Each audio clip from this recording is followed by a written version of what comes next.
The Grand Assembly Hall stretched across 3 kilometers of polished crystal flooring. Its ceiling opened to the stars themselves. 12 species had gathered here, representatives of the most powerful civilizations in known space. They had come to judge humanity. Ambassador Yoonji Park stood at the center of the circular chamber, her dark suit crisp and professional. She had prepared for this moment for 2 years.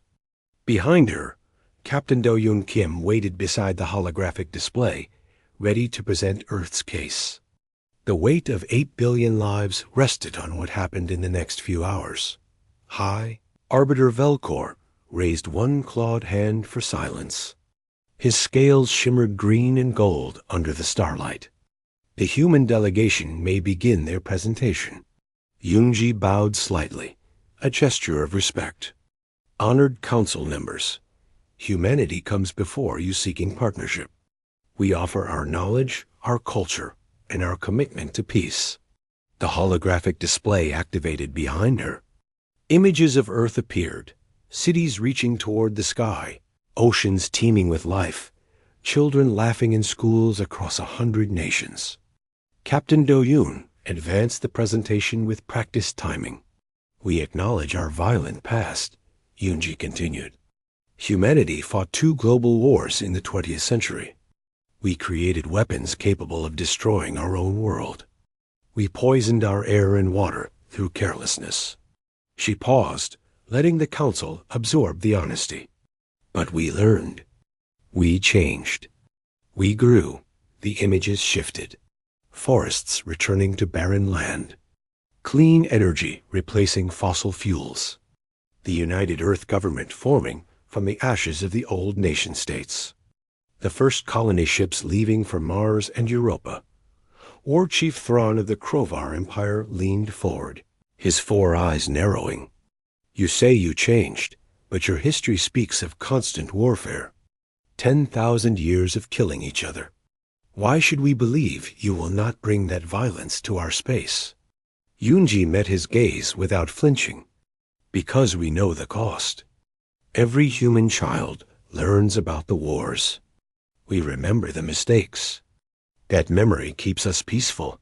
Thran snorted, a sound like grinding metal. Peaceful? You mean weak? Captain Do-Yoon tensed, but Yoonji remained calm. We prefer to call it wisdom. Counselor Rixan, whose species resembled floating jellyfish of pure light, spoke in musical tones. The human delegation presents an interesting case. They admit their flaws. This is unusual. Most species hide their violent histories. We cannot hide what we are, Yoonji said. We can only show you what we have become. For 3 hours, the presentation continued. Earth's art and literature. Scientific achievements. Medical advances shared freely with other species they had encountered. The council members asked questions, some hostile, others curious.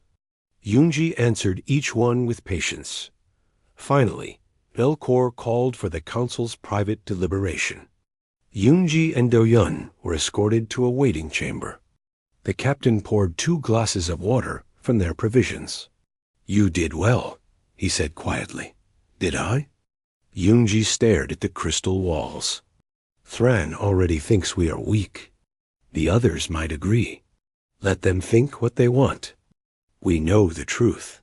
Yoonji turned to him. What is the truth, Captain? Are we really peaceful now? Or have we just not been threatened enough to remember what we can do? Do-Yoon had no answer. 2 hours passed before they were summoned back. The council had reached a decision. Velcor stood at the center of the chamber, his expression unreadable. The Galactic Council has reviewed humanity's application, he announced. We recognize your technological achievements and your stated commitment to peace. However, your species' history of warfare concerns us. Yoonji felt her stomach tighten. Therefore, Velcor continued, we offer provisional membership with the following conditions. Humanity will be granted 3 colony worlds in the Outer Rim territories. You will have access to council trade networks and scientific exchanges. However, For the next 50 standard years, humanity must avoid all military conflicts. You will maintain only defensive forces. Any act of aggression will result in immediate expulsion and quarantine. The chamber fell silent. Yunji processed the terms. 50 years of enforced peace. It was both generous and insulting. The council was treating humanity like children who needed supervision. We accept, she said. Thran laughed, a harsh barking sound. Of course you do. Your kind fears battle. You will make excellent merchants and scientists, but never warriors. The Krovar have fought for 10,000 years and will fight for 10,000 more. That is the difference between predators and prey. Yunji felt anger rising but pushed it down. Perhaps the greatest warriors are those who choose not to fight. Foolish words from a foolish species, Thran replied. When the real threats come, you will learn the difference between peace and survival. The signing ceremony took another hour. Yunji placed her palm on the contract crystal, binding Earth to the council's terms. Captain Do-yun did the same. The agreement was sealed. As they left the chamber, Do-yun spoke quietly. 50 years of tucking our tail between our legs. Command will not be happy. Command will understand, Yunji said. This is the price of joining galactic civilization. We play by their rules. And if their rules get people killed, Yunji stopped walking. Then we will reassess. But for now, we smile and bow and show them we can be trusted. They returned to their ship, the Harmony's Promise, docked at the council's main station. The crew greeted them with questions. Do-yun briefed them on the terms, while Yunji retreated to her quarters. She opened a secure channel to Earth. The transmission lag would take 20 minutes, but she needed to report. Secretary General Park would want to know every detail. While she waited for the connection, Yunji pulled up old files on her personal tablet. Military history. Her grandfather had been a general during the Resource Wars, before the United Earth government formed. She had his medals in a box somewhere. He had told her once, when she was young, that humanity's greatest strength was not their technology or intelligence. It was their ability to adapt, to become whatever they needed to be to survive. We are peaceful now because peace serves us, he had said. But never forget what we are capable of when peace fails. The transmission connected. Yunji composed her report, choosing her words carefully. The council thought humanity feared war. Let them think that. Let them feel safe in their assumptions. She sent the message and closed the channel. Outside her window, the stars burned cold and distant. Somewhere out there, Earth's 3 new colonies waited to be built. New Jeju, New Bizin, and New Seoul. Fresh starts on fresh worlds. Yunji hoped they would remain peaceful. But in the back of her mind, her grandfather's words echoed. Humanity had not survived 10,000 years by being weak. They had survived by knowing when to fight and when to wait. The council would learn that difference soon enough. 8 months had passed since humanity joined the Galactic Council. New Jeju thrived under twin suns, its valleys green with earth crops adapted for alien soil.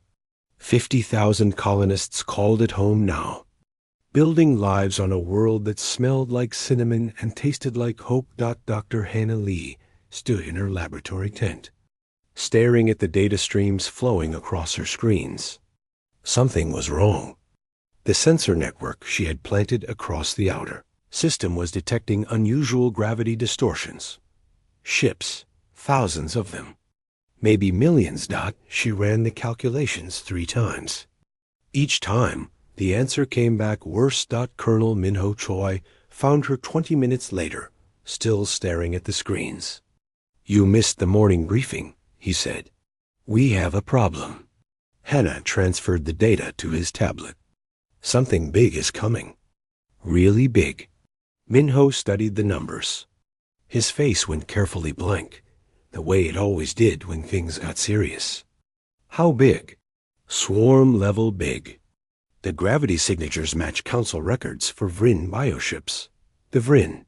Minho sat down heavily. Council intel said they operate 3 sectors away.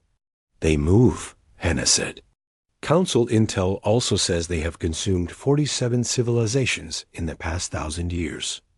Nobody fights them. Everyone just runs. Minho pulled up the colony map. New Jeju had minimal defenses. A few orbital platforms. 2 companies of Marines. The colony ship that had brought them could barely qualify as armed. How long do we have? 4 days. Maybe 5. Not enough time to evacuate 50,000 people.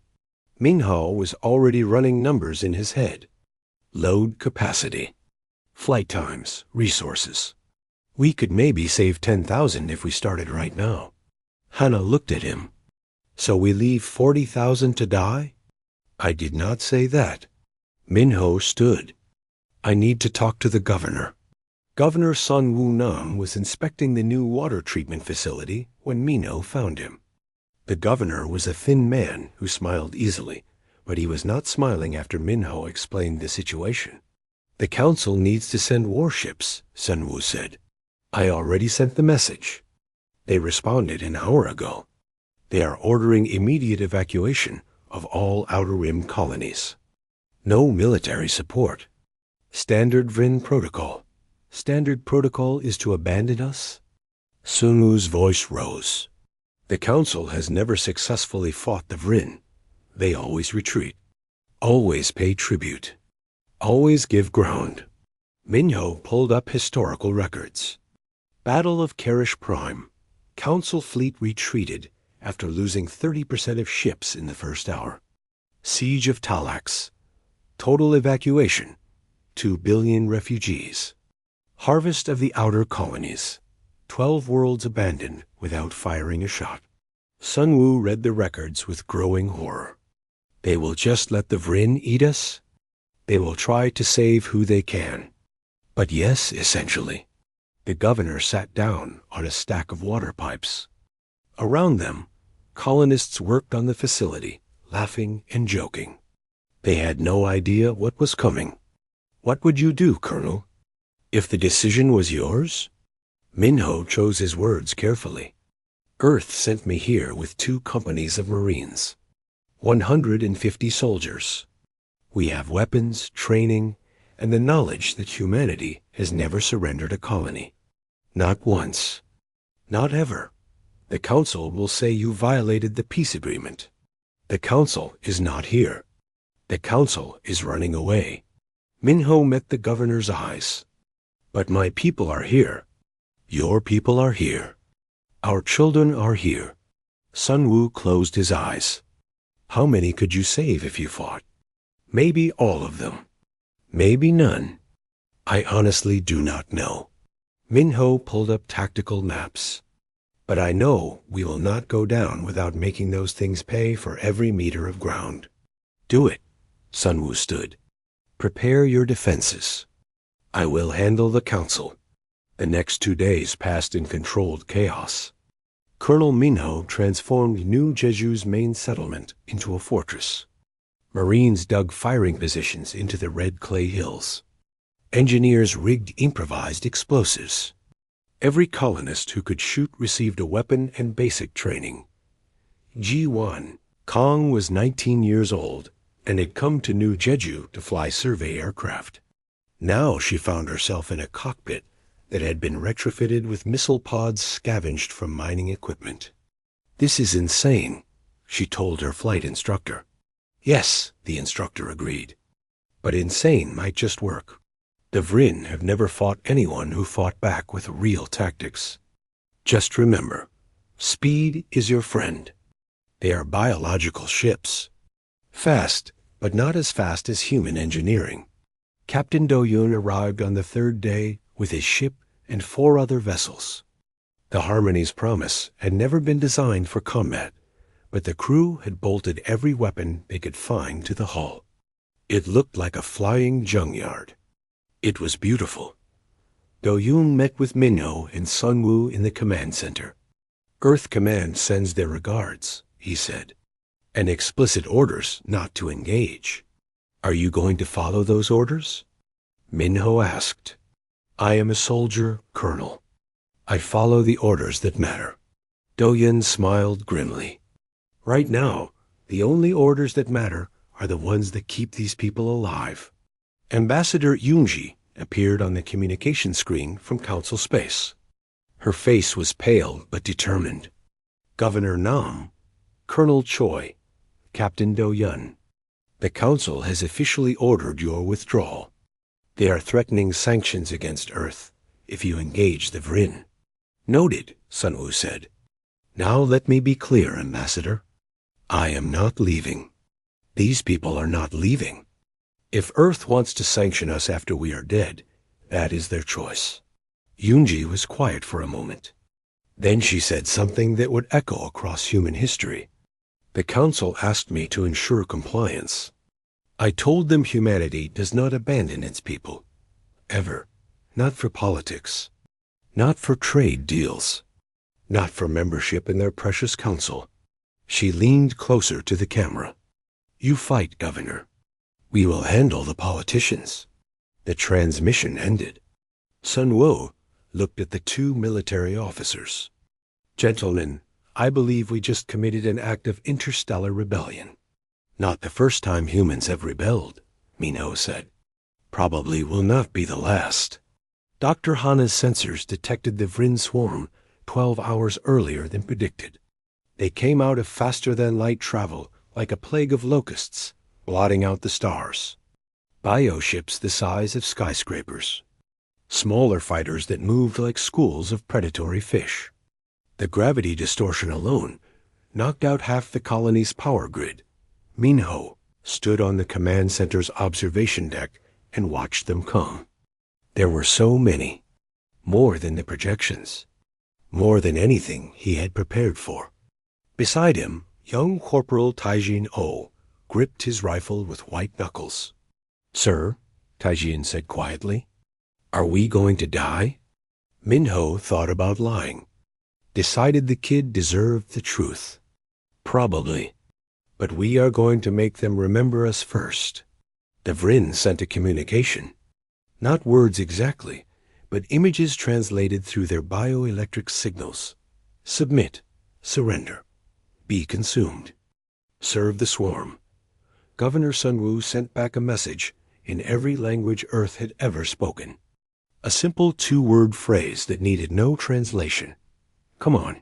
The Vrin swarm descended on New Jeju like a hammer falling on glass. And for the first time in their 1,000-year reign of terror, they met something they had never encountered before, humans who refused to run. The first wave of Vrin fighters screamed through New Jeju's atmosphere like falling meteors. They expected prey. They found predators. Jiwan Kong pushed her retrofitted aircraft into a dive that would have torn apart any normal pilot. Her missile lock chirped. She fired. The Vrin bioship exploded in a spray of organic matter that painted her windscreen green. She pulled up hard, feeling the G-forces tried to crush her into her seat. Lead, this is Kong. Splash 1. Her voice stayed steady, even though her hands were shaking. Copy that, Kong. Keep moving. They adapt fast. Her squadron leader's voice crackled through the radio. Ji-wan had already learned that lesson. The Vring fighters moved like living things because they were living things. They learned. They adapted. But they had never fought humans before. They did not understand that humans had been killing each other with aircraft for over 300 years. She led 3 Vrin fighters into the canyon system east of the main settlement. The narrow walls forced them into single file. Ji-wan knew every twist and turn. She had mapped this canyon herself 2 months ago. At the narrowest point, she pulled up vertical. The Vrin followed. The explosives Colonel Minho had planted in the canyon walls detonated. Thousands of tons of rock buried the pursuing fighters. Splash 3 more, Ji-wan reported. Canyon trap worked.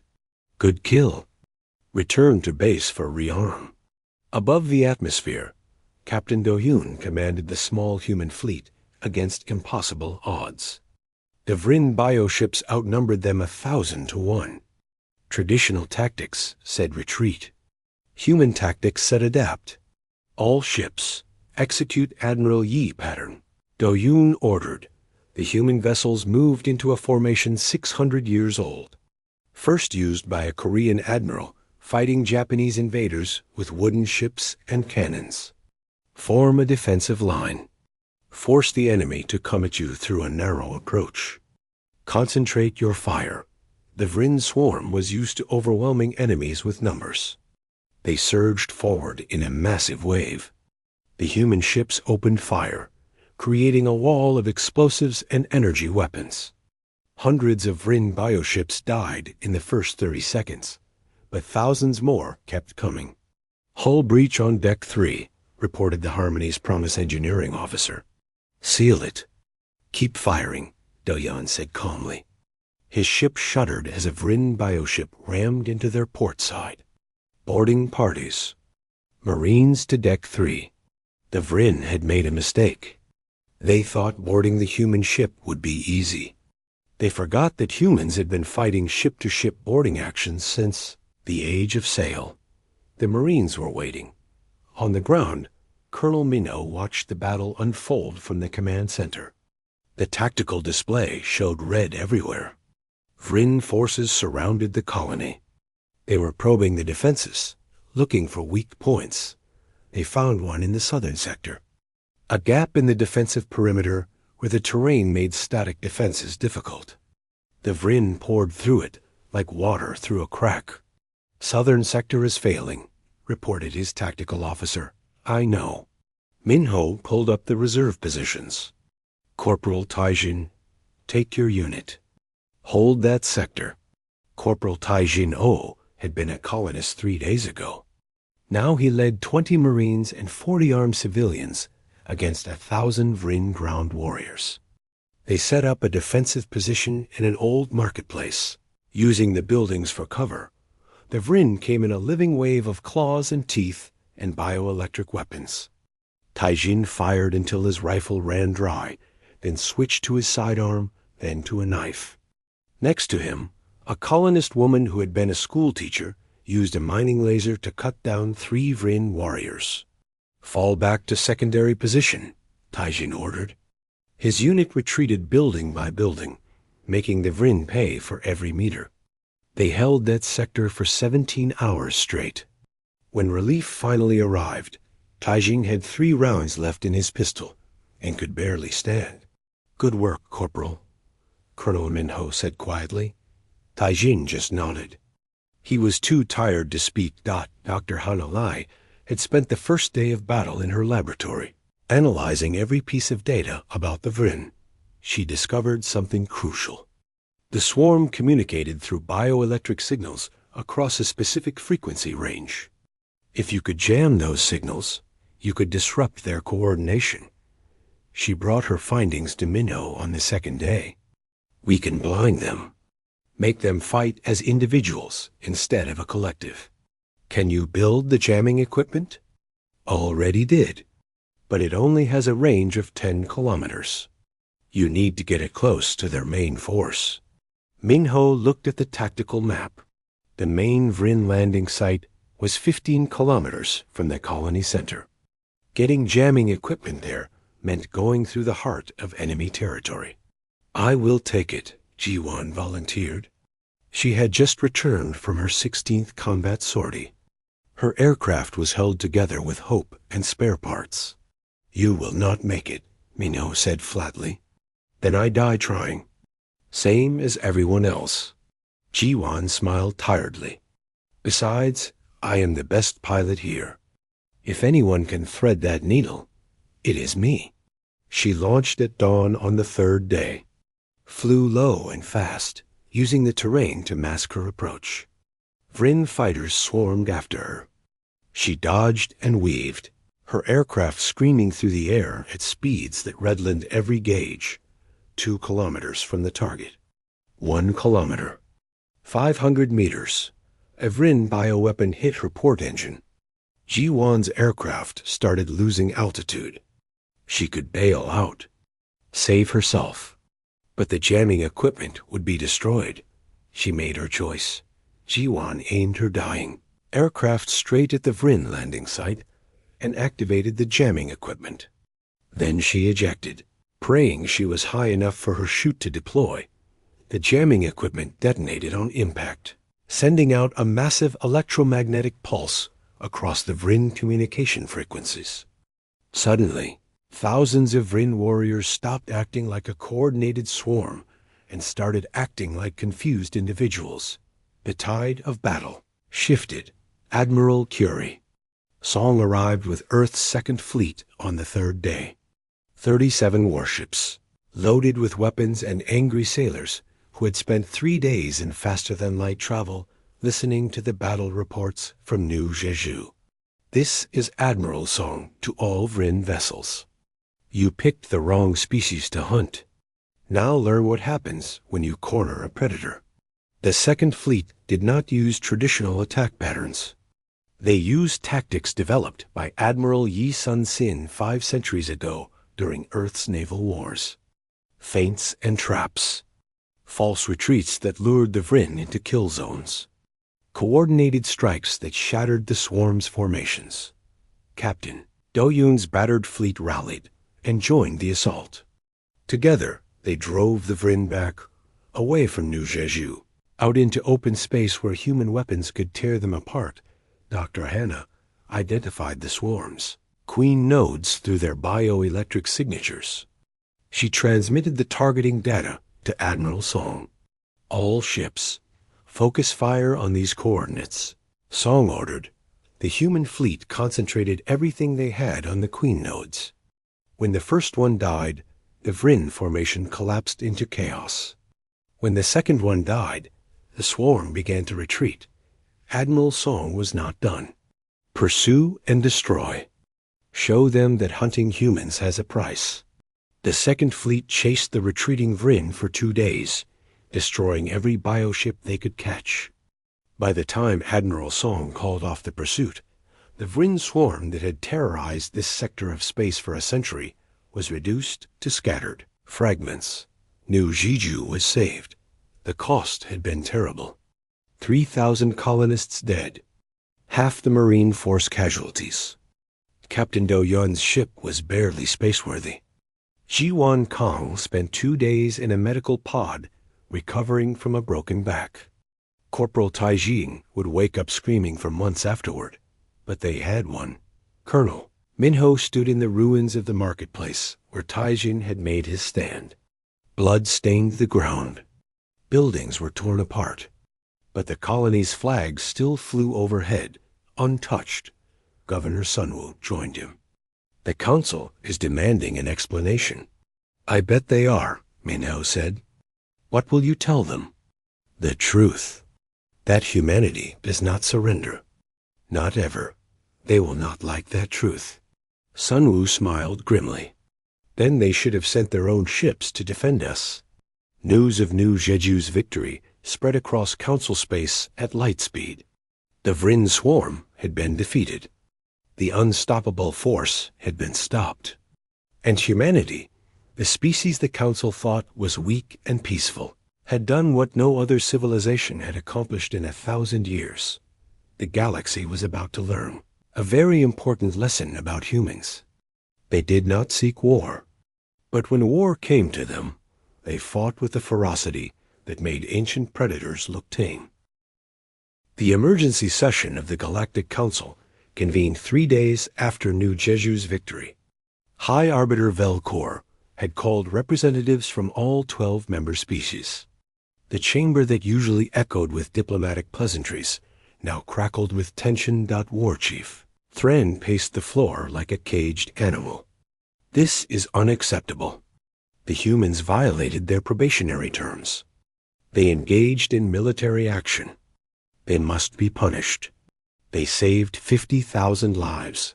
Councillor Rixon countered, his light form pulsing with agitation. They defeated a threat we have run from for centuries. That is precisely the problem. Thran slammed one massive fist against his seat. They defeated the Vryn. Do you understand what that means? The chamber fell silent. They all understood. Senator Bora Han sat in the human delegation area, watching the council tear itself apart. She had arrived from Earth 2 days ago with explicit instructions. Defend humanity's actions without apologizing. Earth Command had been very clear on that point. Velcor called for order. Senator Han, the Council demands an explanation for your species' military aggression. Bora stood slowly. She was a small woman, barely reaching 5.5 feet tall. But she carried herself with the authority of someone who had commanded battleships during the Resource Wars. Honored Council members, humanity acted in self-defense. We asked for your help. You refused. So we helped ourselves. You violated the peace accords, Thrain growled. We violated nothing. The accords prohibited aggression. Defending our colony from annihilation is not aggression. It is survival. Bora pulled up a holographic display. I have brought complete combat footage from the Battle of New Jesu. Perhaps you should watch it before passing judgment. The footage played across the chamber's main screens. 3 days of brutal combat compressed into 20 minutes. Vryn bioships blotting out the sun. Human pilots dodging through canyons. Marines holding impossible positions. Citizens fighting alongside soldiers. The desperate hours when it seemed New Jeju would fall. Then Admiral Song's arrival. The systematic destruction of the Vryn swarm. The pursuit that turned hunters into prey. The council watched in silence. When the footage ended, Bora spoke into the quiet. You asked why we fought. There is your answer. We fought because running was not an option. We fought because evacuation would have left 40,000 people to die. We fought because humanity learned a long time ago that some things are worth dying for. A small counselor from the Paxian cluster, a species that resembled upright rabbits, spoke nervously. But the Vryn have terrorized this sector for 1,000 years. How did you defeat them so easily? Easily? Bora's voice went cold. 3,000 dead is not easy. It is expensive. It is painful. It is heartbreaking. But it was necessary. She pulled up more data. Casualty reports. Damage assessments. Medical records. You want to know how we won? We won because we refused to lose. The Vryn have spent centuries fighting enemies who always ran. They adapted to hunting prey. They never learned to fight predators. You call yourselves predators? Thran asked. His tone had shifted from angry to curious. No, we call ourselves survivors. Bora changed the display to show Earth's military history. For 10,000 years, humanity has fought wars. We have fought over territory, resources, ideas, and gods. We have developed tactics and strategies that span from simple ambush to complex multi-front campaigns. The display showed ancient battles, Thermopylae, Agincourt, Stalingrad, Incheon. We fought with spears and swords, then guns and cannons, then tanks and aircraft, then nuclear weapons that could destroy our whole world. And through all of it, we learned one crucial lesson: how to win against impossible odds. Velcor leaned forward. So you are saying humans are naturally violent? I am saying humans understand violence. We know its costs and its necessities. We do not seek it. But when it comes to us, we know how to use it. Bora met the High Arbiter's eyes. The real question is not why we fought. The question is why you never did. The chamber erupted. Half the council shouted in outrage. The other half sat in stunned silence. Councillor Rixon spoke over the chaos. Senator Han raises a valid point. The Vryn have consumed 47 civilizations. We have always retreated, always paid tribute, always hoped they would be satisfied. But they never were. Because you taught them they could win, Aura said. You taught them that advanced species would always run. So they kept hunting. Why would they stop when no one ever fought back? Thrawn was silent now, studying Bora with new eyes. What you did at New Jeju, could you do it again? Yes, the Second Fleet is still operational. Our tactics were effective. We understand the Vrin's biological communication network. We can defeat them. And if we asked you to defend other colonies? Other systems threatened by the swarm? That depends. Bora looked around the chamber. Are you asking us to be your soldiers? Your mercenaries? Or your equals? Ambassador Yunji entered the chamber then, walking with the measured pace of someone carrying the weight of history. She had been in private negotiations for the past 2 days. Now she joined Bora at the human delegation platform. Honored Council, Yunji said. Earth has a proposal. Lift the restrictions on human military operations. Grant us full membership with equal voting rights. In exchange, we will provide military protection for Council worlds threatened by the Vrin and other external threats. You want us to hire you as guards, Thran said. No, we want you to accept us as partners. We will not be your servants or your attack dogs. We will be your allies. Yunji pulled up a treaty document. This agreement specifies that human forces maintain autonomous command. We choose which battles to fight. We do not take orders. We take requests. Velcor examined the document. This is unprecedented. You are asking for military autonomy within Council space.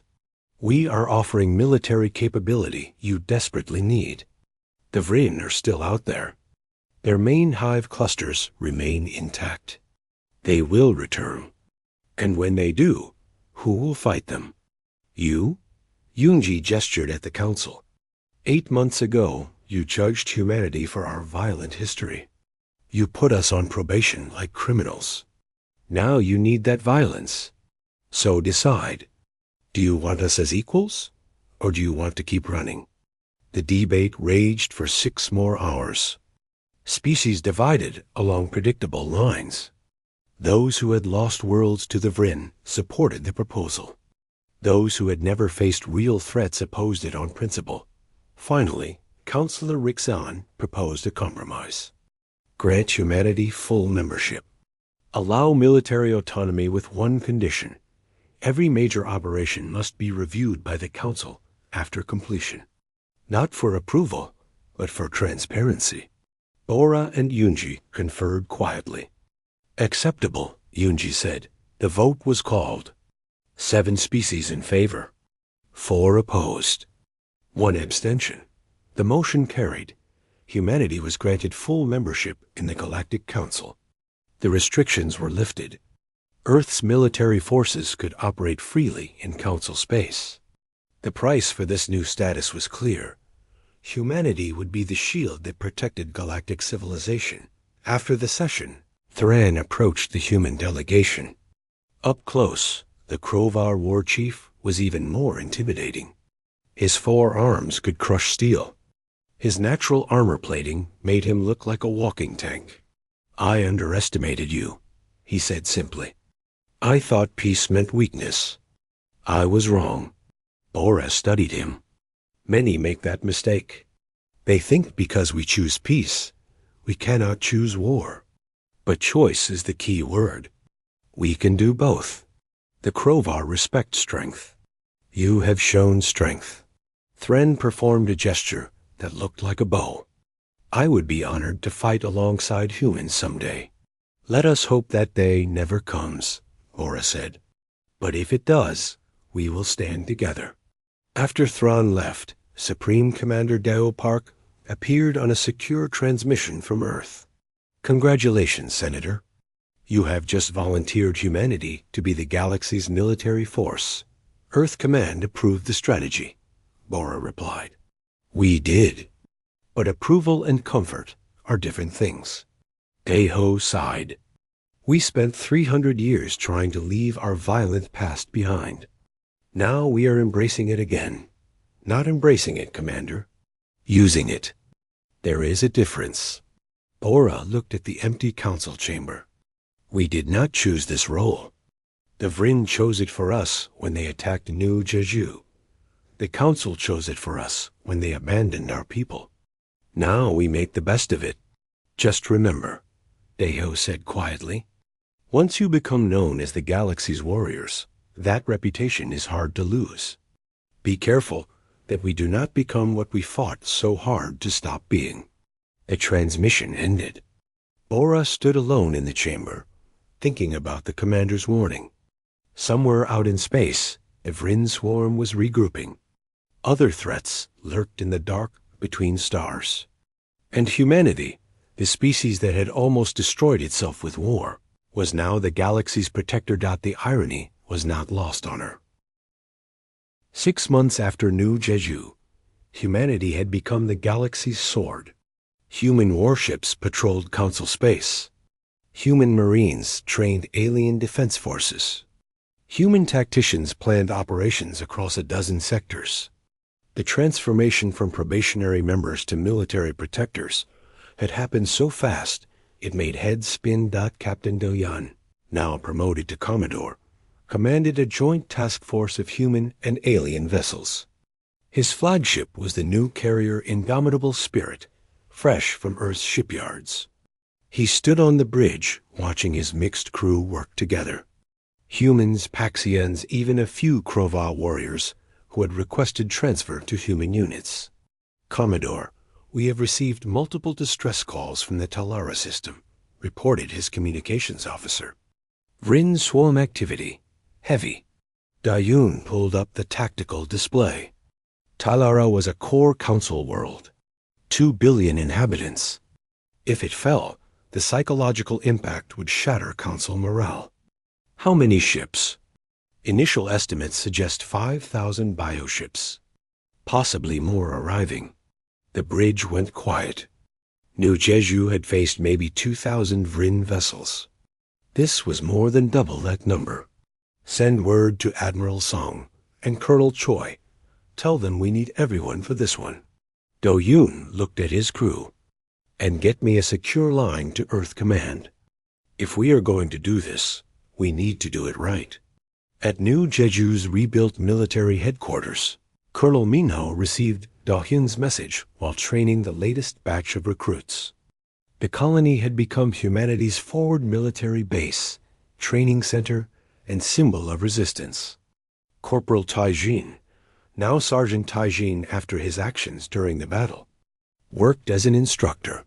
Colonel, it is the big one, Taijin said quietly after reading the orders. Yes, Minho gathered his officers. Full deployment. Every combat-ready unit. This is what we have been preparing for. Dr. Hana Lee had spent the past 6 months studying captured Vryn bioships. She had learned disturbing things. The Vryn were not just a swarm.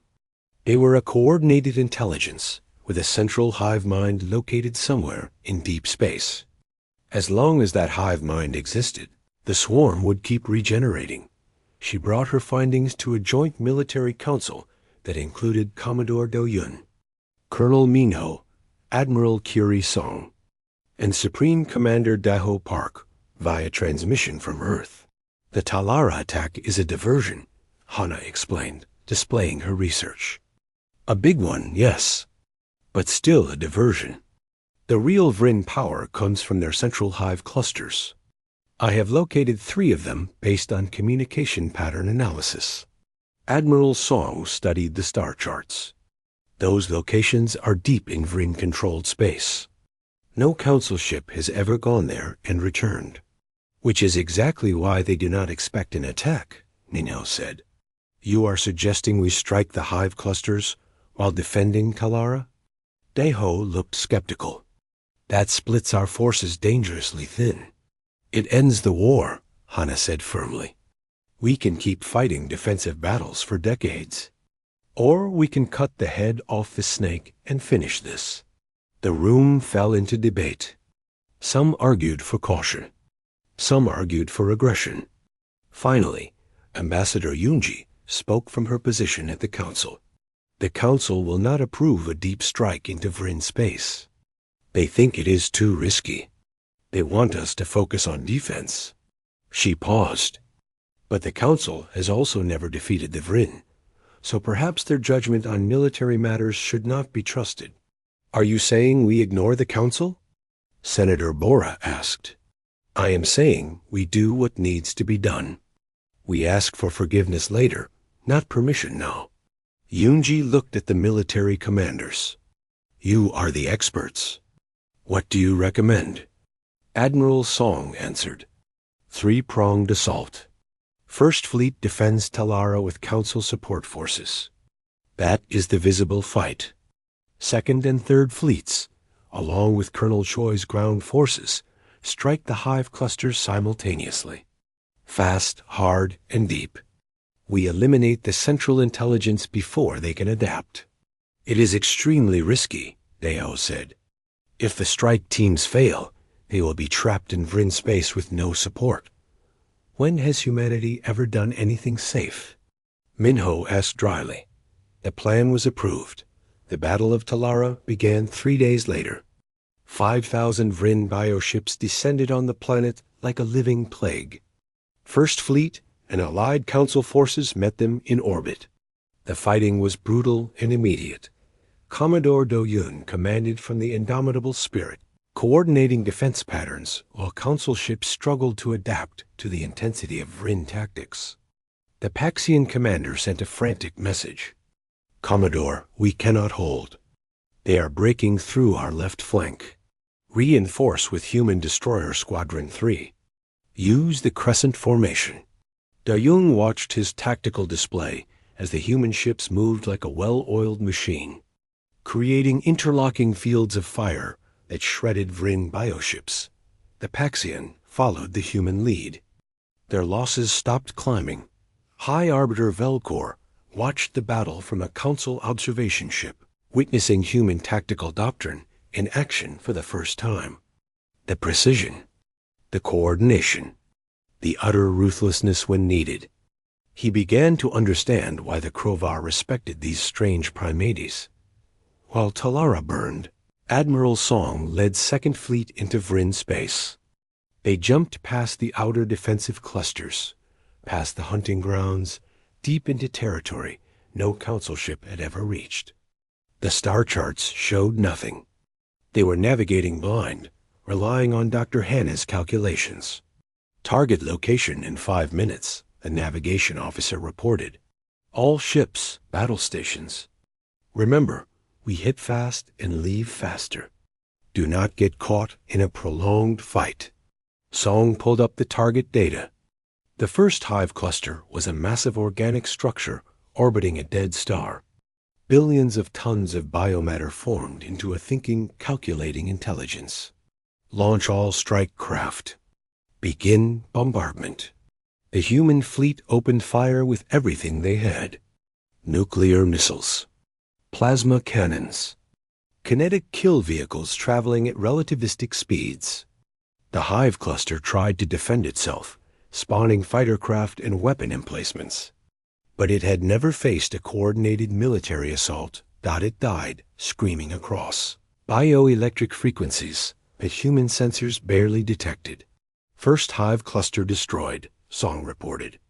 Moving to second target. Colonel Mingo led the ground assault on the third hive cluster. This one was planet-side, buried deep in the crust of a world the Vryn had consumed centuries ago. His Marines dropped from orbit in assault pods that punched through the planet's toxic atmosphere. They fought through miles of organic tunnels, encountering Vryn warriors unlike anything they had seen before. These were not the mindless drones from New Jeju. These were defenders, protecting the hive mind with ferocity born of desperation.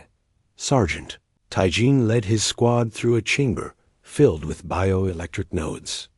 Place charges on every node. Make sure they are synchronized. The Marines worked fast. Vryn defenders poured in from every tunnel. The fighting turned into brutal, close-quarters combat. Taijin emptied 3 magazines before his rifle jammed. He drew his knife and kept fighting. Charges set. 30 seconds. Someone shouted, "Everyone out! Move, move, move!" Minho ordered. The Marines retreated, fighting for every meter. The charges detonated behind them, collapsing the tunnels and destroying the hive mind's core processors. The planet shuddered. Across the Vryn swarm, billions of bioships suddenly lost coordination. At Talara, Commodore Doyoung noticed the change immediately. The Vryn ships stopped moving in perfect formation. They started making mistakes. Individual ships broke from the swarm, confused and directionless. All ships press the attack. They are disrupted. The tide of battle turned. What had been a desperate defense became a rout. The Vryn swarm at Talara was destroyed within 2 hours. Admiral Song's fleet destroyed the second hive cluster and escaped Vryn space with minimal losses. Colonel Minho's Marines evacuated from the third hive world just before its ecosystem collapsed. The 3-pronged assault had succeeded. The Vryn swarm, terror of the galaxy for 1,000 years, was broken. News spread across council space at the speed of light. Humanity had not just defended against the Vryn. They had hunted them. They had struck deep into enemy territory and destroyed the source of the threat. Species that had cowered before the swarm for generations suddenly saw hope. Council convened an emergency session to discuss what had happened. High Arbiter Velcor addressed the chamber with unusual humility. 8 months ago, I stood here and judged humanity as too violent for civilized space. I could not have been more wrong. They are not violent. They are fierce. There is a difference. War Chief Thran stood. The Krovar have spent 10,000 years believing we were the galaxy's greatest warriors. We have learned humility. Humans fight not because they enjoy war, but because they refuse to surrender what they love. That is a strength we never understood. Ambassador Yunji accepted the council's praise with mixed feelings.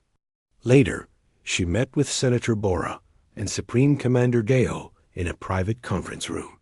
"We have become exactly what we feared," Daho said. "The galaxy's military. The enforcers. The warriors. We have become what the galaxy needed," Bora corrected. "There is a difference, is there?" Yunji asked. "How long before other species start asking us to fight their wars? How long before we stop being protectors and become conquerors?" The 3 fell silent. It was the question that haunted every human commander. They had the power now, the respect, the fear. How would they use it?